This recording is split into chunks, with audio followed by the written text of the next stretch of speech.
Hello, thank you for visiting this training video hosted by DXC Technology. Today, I'm going to show you how to enroll a new individual within a group in the Provider Management module for Vermont Medicaid. Before we begin, please note that this video is intended for informational purposes only and does not guarantee approval of your enrollment in Vermont Medicaid. If you have further questions regarding Vermont Medicaid's enrollment criteria, please contact the Enrollment Department at DXC Technology at 802-879-4450, option 4, or you can email us at vtproviderenrollment@dxc.com. For today's presentation, I'm going to start on the homepage of the Provider Management module. You can access the link to the module by visiting www.vtmedicaid.com and click on the Enrollment tab. To begin a new application, I'm going to click on the menu button located in the top left-hand corner of the screen. Under that, I'm going to hover over Provider Enrollment, and I'm going to select New Enrollment. Once we click on New Enrollment, it's going to bring us to the Welcome page of the module. This Welcome page has information that you may need in relation to the application that you are going to be completing. It's important to have this information handy as it's going to make the process faster and smoother for you as you go throughout the application. Once you've collected all the necessary information, you can click Start. Once you click Start, it is going to bring you to the registration page of the module. Every new application requires that you register, as it's going to give you an application tracking number that is unique to the specific application that you are working on.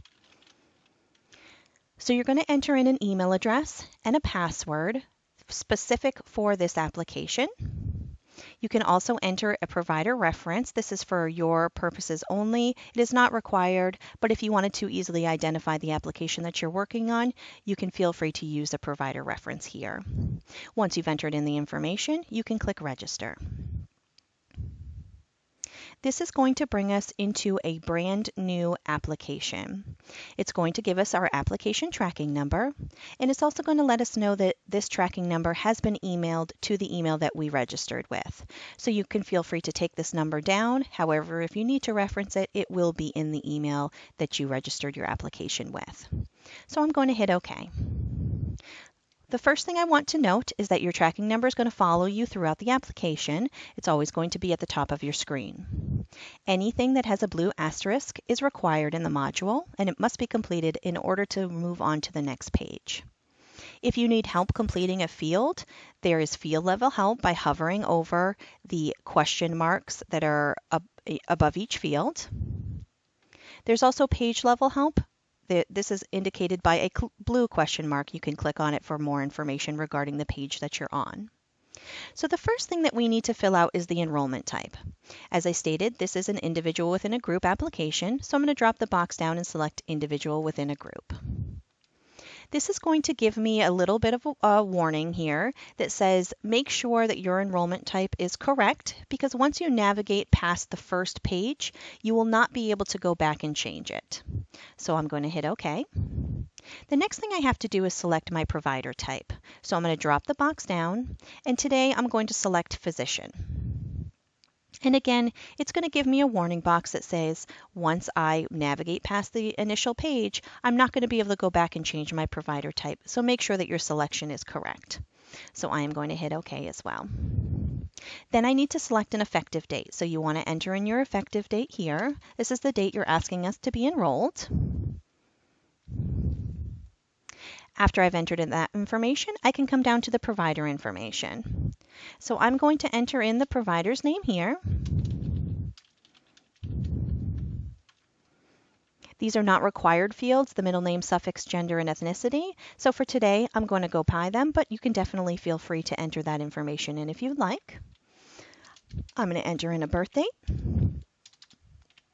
And since this is an individual, I'm going to enter in my social security number.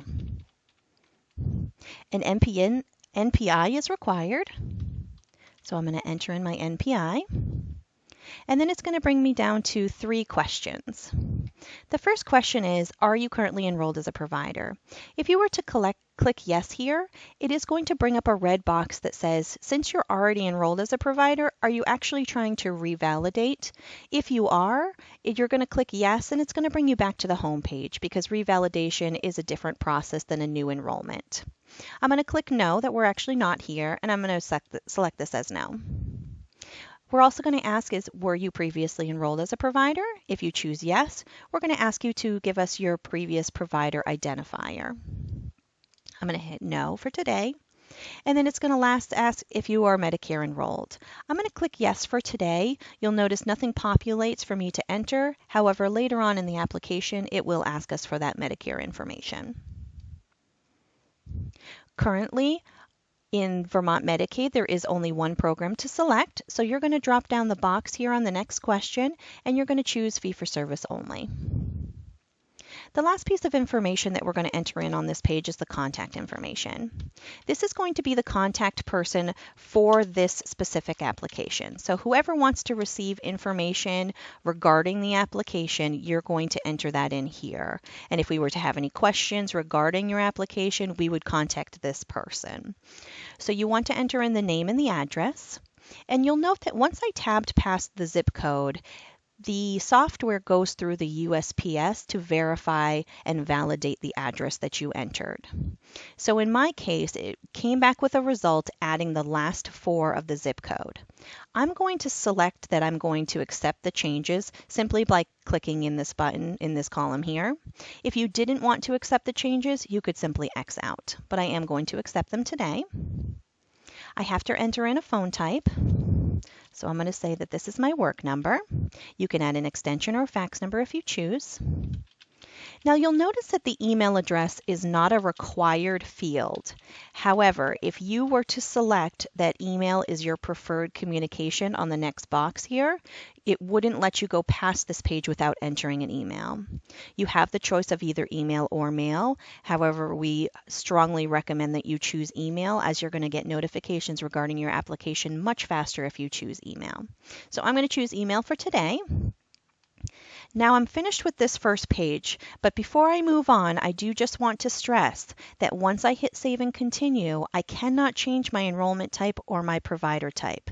Reason being is once I chose those 2 pieces of information, it has populated the rest of the application for me. It's tailored to individual within a group for a physician. So once I navigate past it, I can't change it because I've already tailored the application to these 2 pieces of information. So you want to make sure that you did actually enter these incorrect. And once you verified that information, you can go down to the bottom and hit save and continue.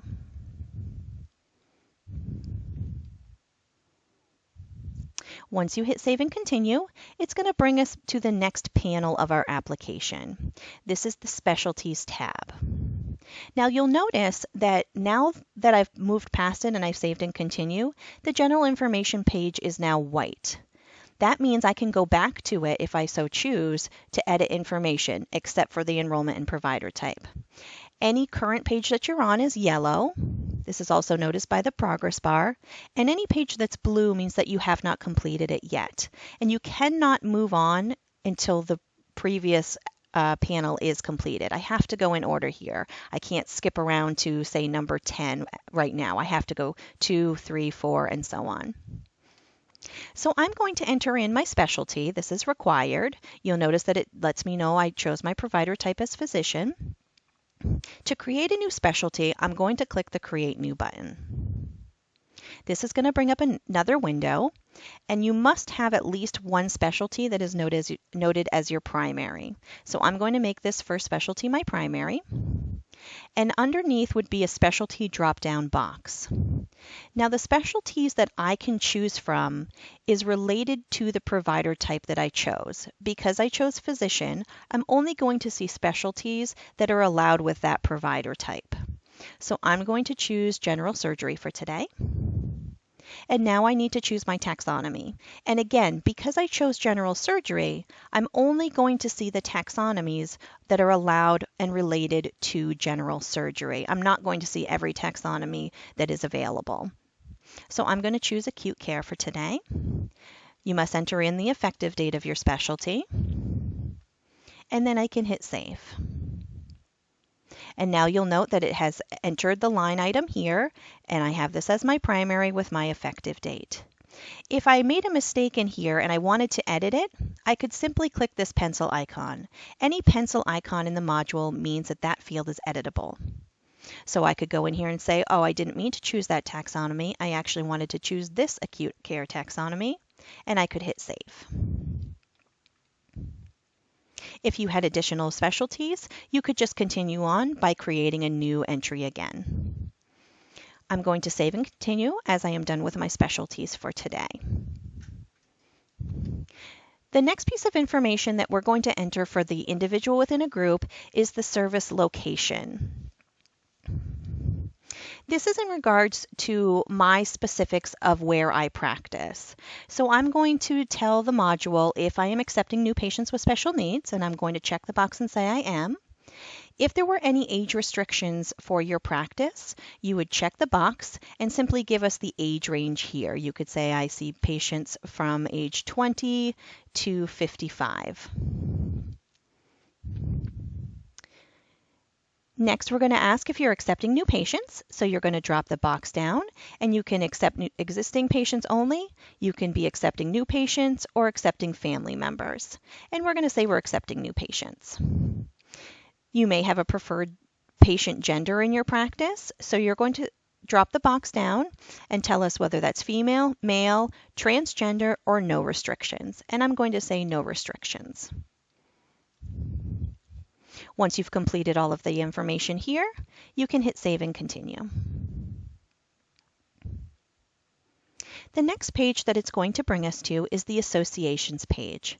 Because I chose that I'm an individual within a group, I need to associate myself to a specific group. So to do so, I'm going to hit the Create New button located on the right-hand side. It's going to ask for the provider ID. Now, this is going to be the service location ID of the group that you're associating to. That is the 14-digit ID. If you need to look up the group's 14-digit ID, that information is on the provider lookup feature of the vtmedicaid.com website, or of course you can contact the enrollment department. So I'm going to enter in my group's 14-digit ID.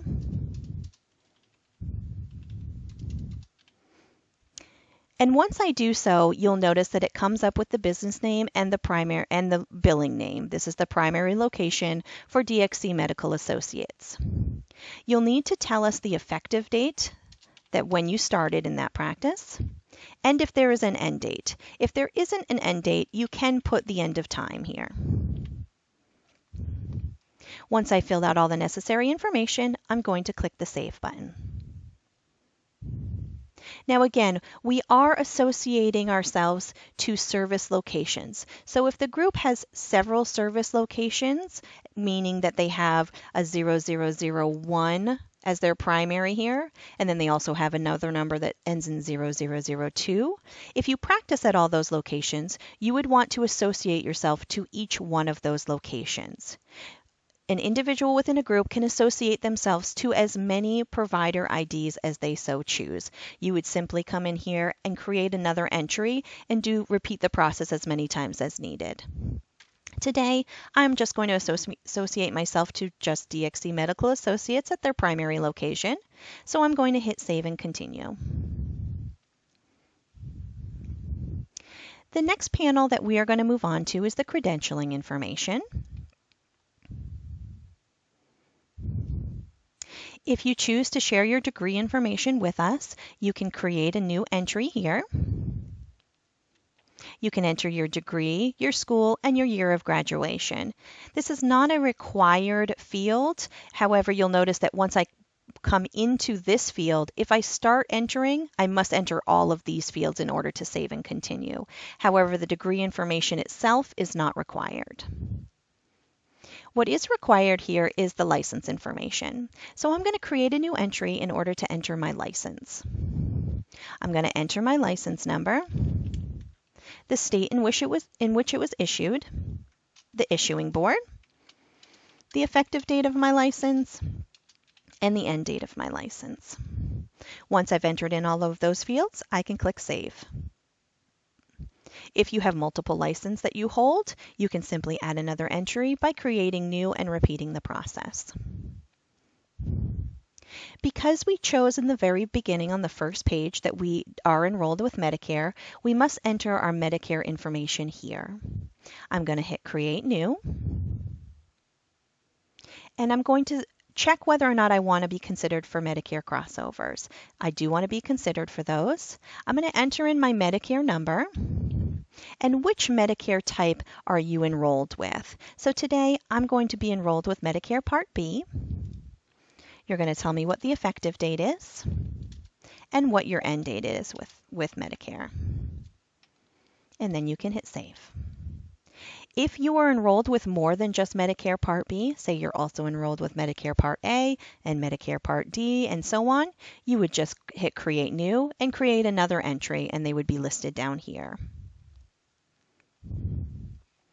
The next question we're going to ask you is, are you enrolled in another state Medicaid program?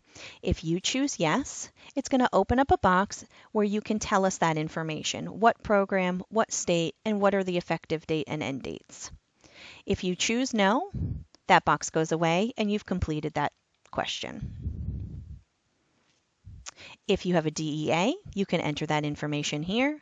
Again, you would hit Create New. You would give us your DEA information, what the effective date is, and what the end date is. And then you can hit Save. And I wanted to show you today that the module is set up in order to capture information correctly. This helps reduce errors. So you'll notice that I didn't enter a valid DEA number. And what it does is it stops me and says, if you have a valid DEA, we expect to see 2 letters followed by 7 digits. So you have to resolve it in order to continue. So I'm going to select 1, 2, 3, 4, and I will say 5, 6, 7, and I can hit Save now.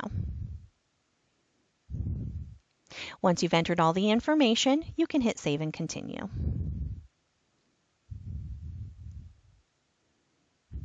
This is going to bring us to our Other tab. The Other tab has information on it, and the first question is regarding languages. What languages are spoken at your service location? So I'm going to hit Create New to create a first entry, and I'm simply going to drop the box down and check English. Now I can hit Save. If you have other languages that are spoken at your location, you can hit Create New again, drop the box down, and we also speak Spanish. Then I can hit Save. And you can keep going with however many languages are spoken at your service location. This does help as it's related to our members. So if they were looking for a specific language spoken, they would know that at this location, we speak English and Spanish. If you hold any certifications, you can enter them here. This is not required. However, if you do have a certification, you would want to enter in the specialty that it relates to, what type of certificate, and also the effective date and end date of that certificate. This also goes along with the long-term care certification. If you have this information, you would hit Create New and you would enter that information here. However, these 2 pieces of information are not required in order to move on. If there is a website associated with your practice, you can enter in the website address here. However, you just need to be careful that it must start with HTTP or HTTPS in order for it to be a valid URL. It is required that you enter in the malpractice information. So I'm going to hit Create New. I'm first going to say what type of carrier, and I'm going to say this is professional liability. You're going to enter in the name of the carrier, the policy number, the aggregate coverage amount, and the coverage per occurrence. You need to tell us the effective date and the end date of that policy. And I do want to note here, you'll notice that I didn't enter any special characters into these dollar amounts. I didn't enter a dollar sign, a period, or a comma. It doesn't allow for those sorts of things, so you just want to enter in the information just in numeric values. Once you've entered all the information, you can hit save. And you'll see my entry here. The next question we're going to ask you is whether or not you have been involved in a malpractice suit or claim in the last 10 years. If you choose yes, you would be required to enter in the information regarding that malpractice suit. If you hit no, that goes away and you can move on. It is not required. However, you would want to identify all medically related organizations in which the provider has ownership, including labs, home health agencies, radiology facilities, or similar. So if that applies, you would want to hit Create New and give us the name and address of those organizations. Once you've completed all the information on this page, you can save and continue.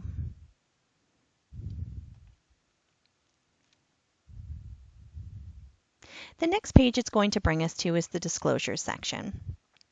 It is required for every application that the provider self-disclose.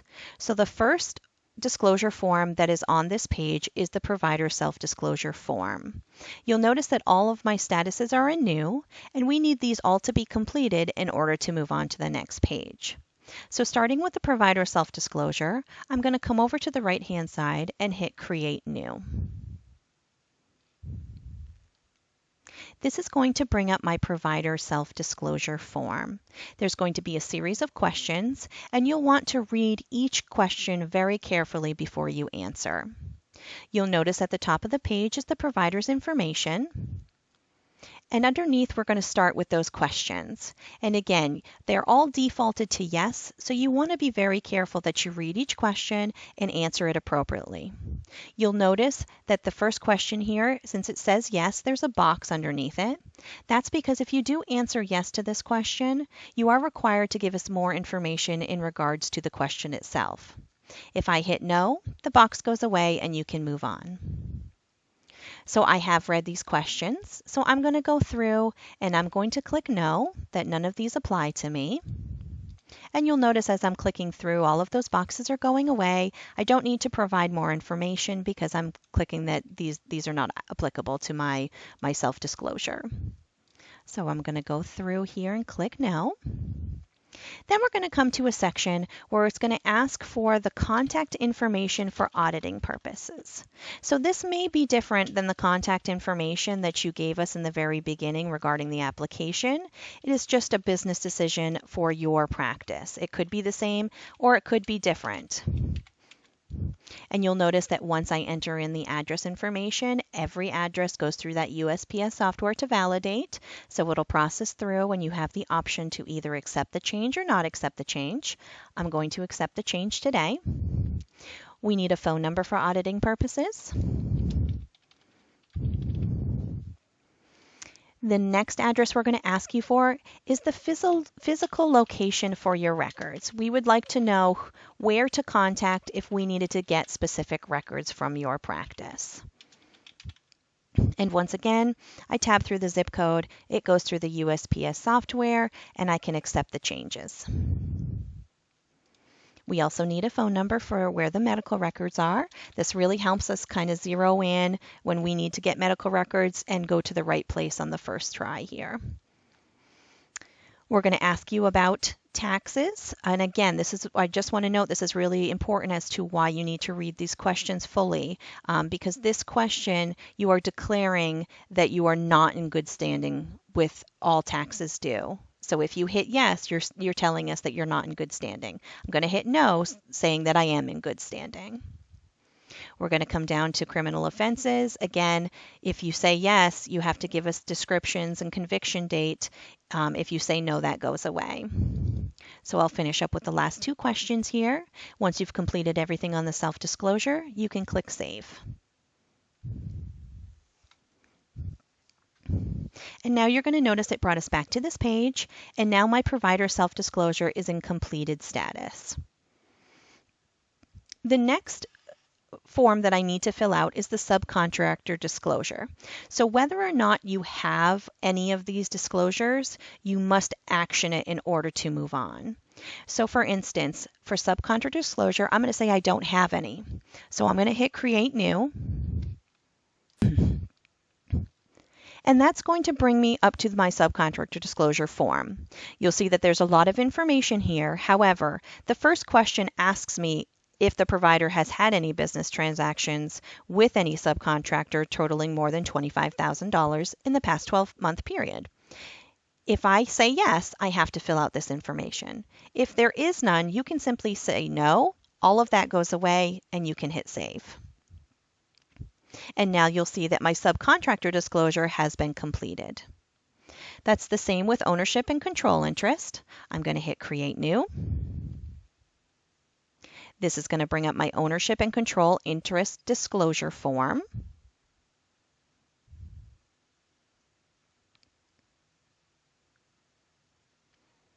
If I hit yes, I have to fill out all of the information. Today I'm going to say I don't have any ownership and control interest to report. I'm going to hit no, and I'm going to save.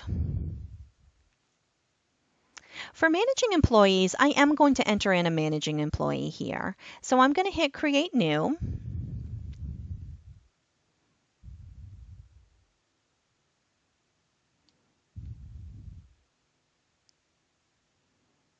This is going to bring up my managing employee disclosure form, and I'm going to say yes, there are managing employees associated to the provider's organization.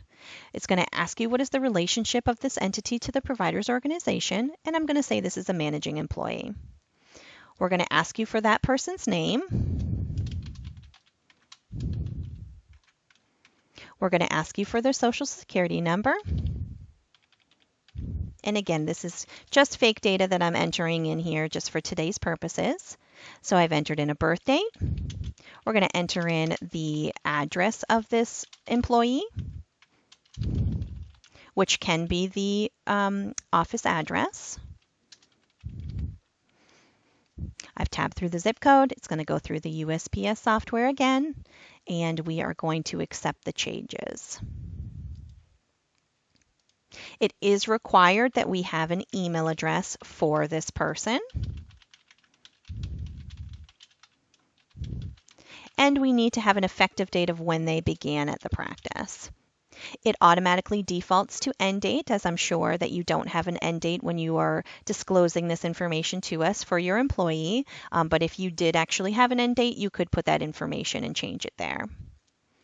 Then we're going to ask you about your managing employee and has this person had any convictions that we need to know about. So if you choose yes, you would need to enter in the information here. However, we're going to choose no, and that box is going to go away.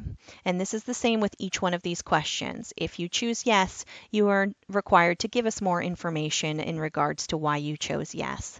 But if you hit no, it will allow you to go through those, but you want to answer each question correctly and efficiently. So make sure you're reading the question and choose the appropriate answer. Once you've answered every question, you can hit save. And now my managing employees is completed. If I had more than one entry for any of these disclosures, I would simply hit Create New. And I would bring up a blank form. If I had more than one managing employee or more than one subcontractor, I can enter in as many as I have. So the last is the business transaction. So again, I'm going to hit Create New.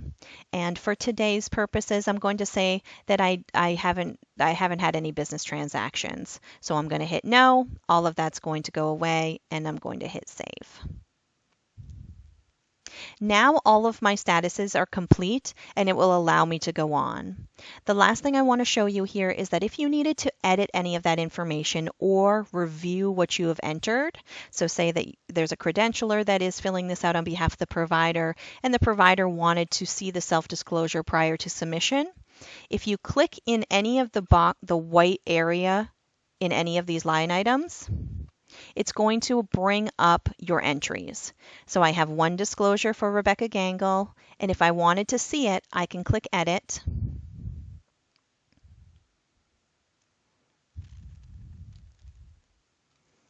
and it's going to populate that self-disclosure and all of the information that I put into the self-disclosure.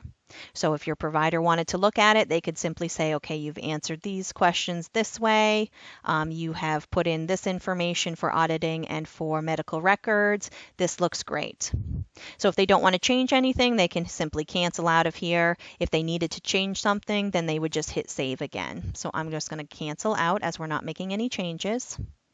And that goes for each one of these. So if you wanted to see the managing employees that I entered, you could simply click in the white area here. Once you've completed, you can hit save and continue.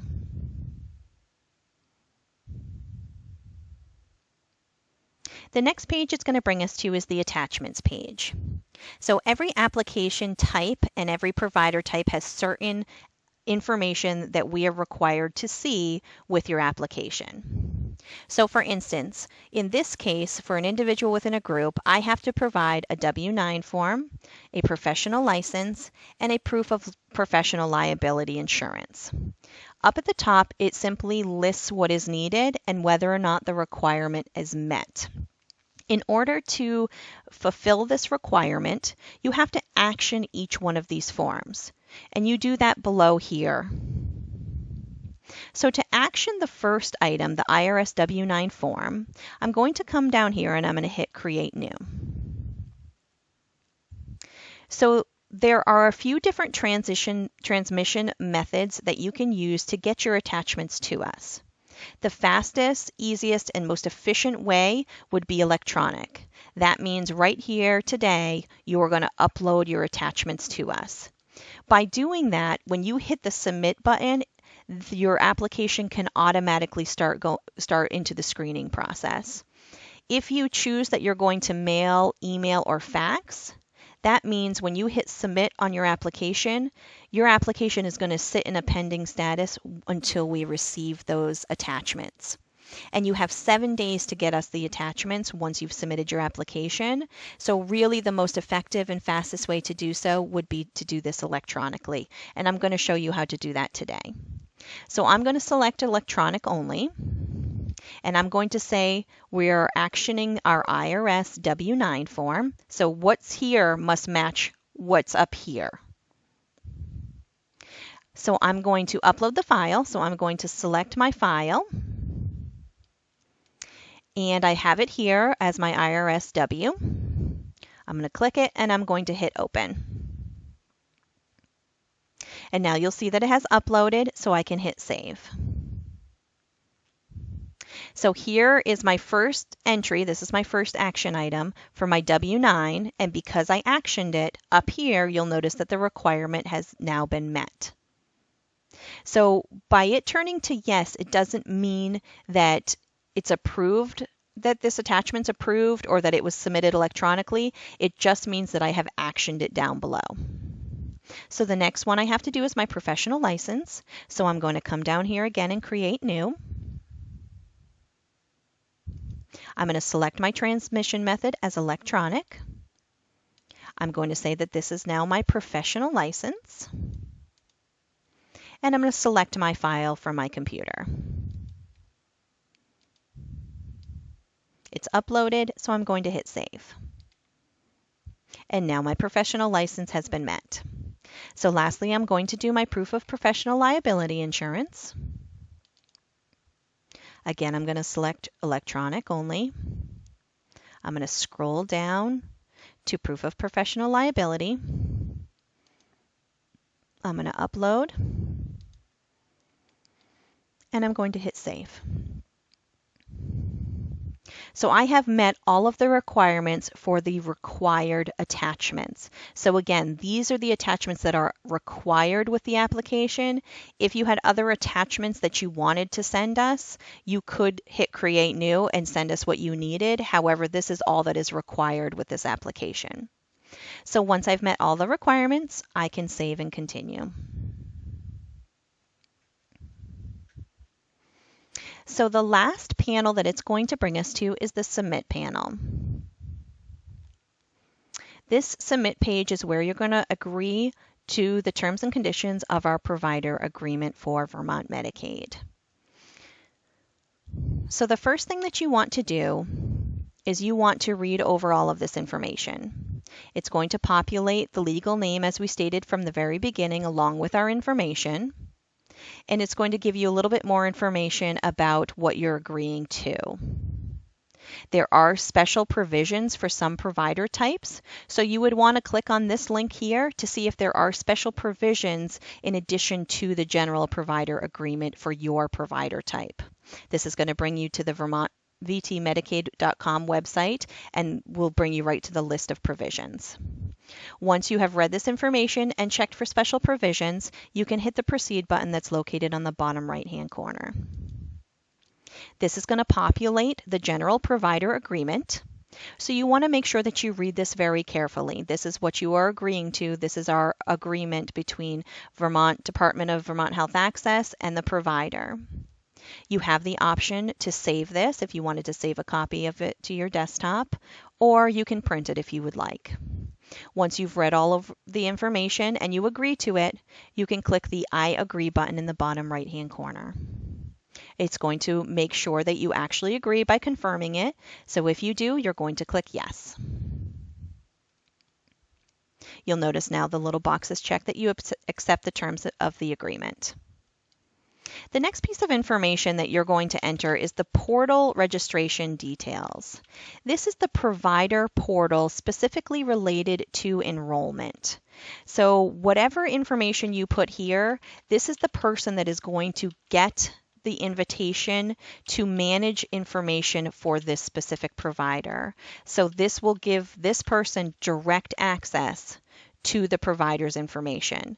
So this portal registration details could be the provider itself, and then they can manage delegates after that if they want to have somebody work on their behalf. So you just want to be sure to understand that this person will get the invitation to register for the portal upon the approval of your application, and it will have direct information related to your enrollment.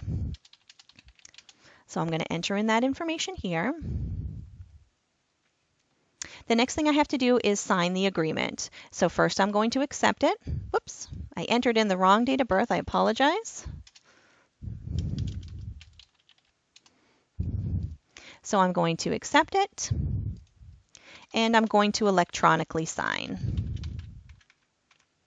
If there was information that you wanted to tell DXC and or the Department of Vermont Health Access, you can feel free to leave a comment here.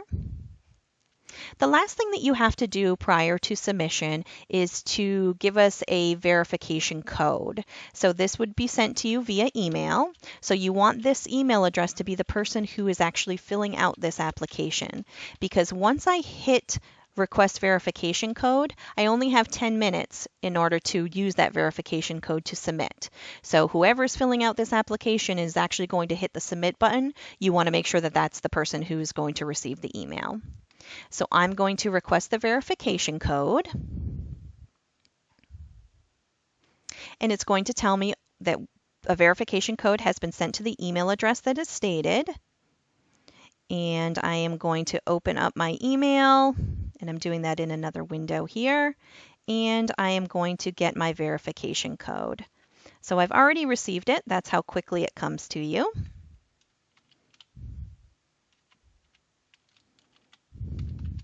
And I must enter it exactly as it comes through in my email. So in my email, all of these letters were capitalized, so I must capitalize them here. If I was to try to lowercase them, it wouldn't allow me to. It would say it was invalid. And you can feel free to copy and paste from the email.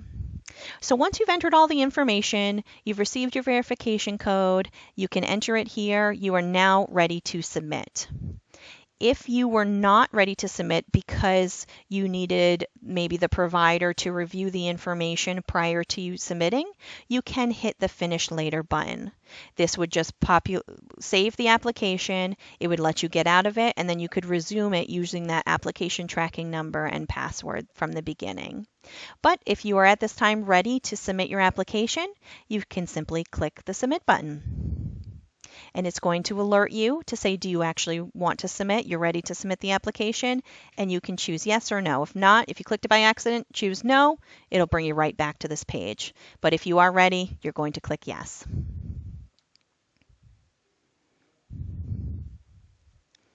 What you're going to receive after that is a confirmation that says you have successfully submitted your enrollment application.